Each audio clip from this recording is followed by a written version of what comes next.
Hello guys, BTech PC Customs. Dito tayo ngayon ulit para mag-unbox ng ating cooler.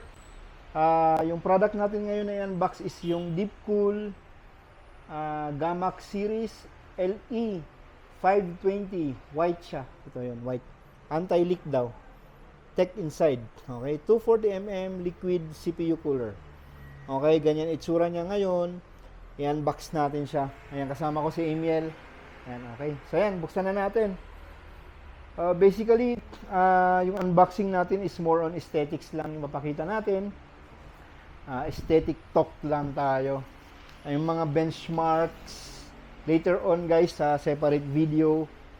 Okay.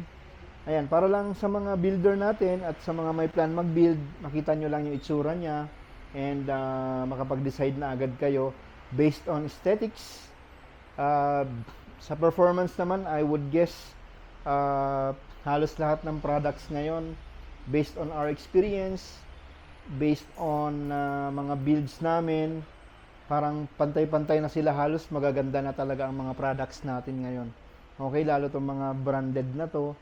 Okay na okay. So, most likely yung 24mm ng isang brand is more or less same performance din ng sa ating Deepcool. So ngayon, ang importante lang muna papakita natin is yung kanyang aesthetics. Okay, benchmarks, later on, mag-upload din tayo ng mga videos natin. Okay, so ito na, binubuksan na natin, papakita natin ano yung laman ng ating box. So ito na.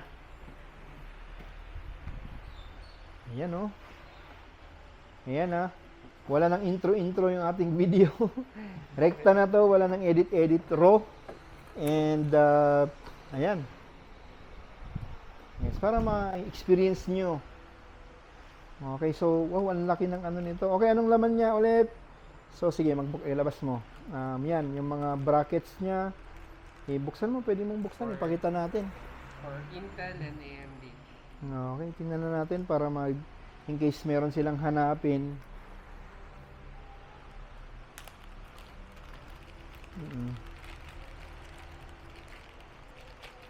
Yan guys kaya itong ating mga unboxing na to is may magpapabuild na kasi, so we took the chance na i-unboxing na rin.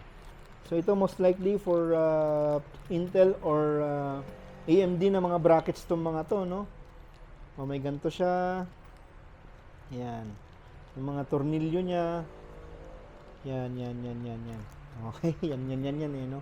Meron naman yan sa sa ating instruction manual, ayan no. Sige, tingnan mo para makita na natin. Okay, yan kanya. Ayan for Intel ito. Ayan no. So mukhang ito yan. So kayo na sa mga bibili. Ito pala. Sa mga bibili kayo nang mag-check. Basically ito lang yung laman niya, yung manual, and then yung kumpleto naman yung kanyang mga tornilyo.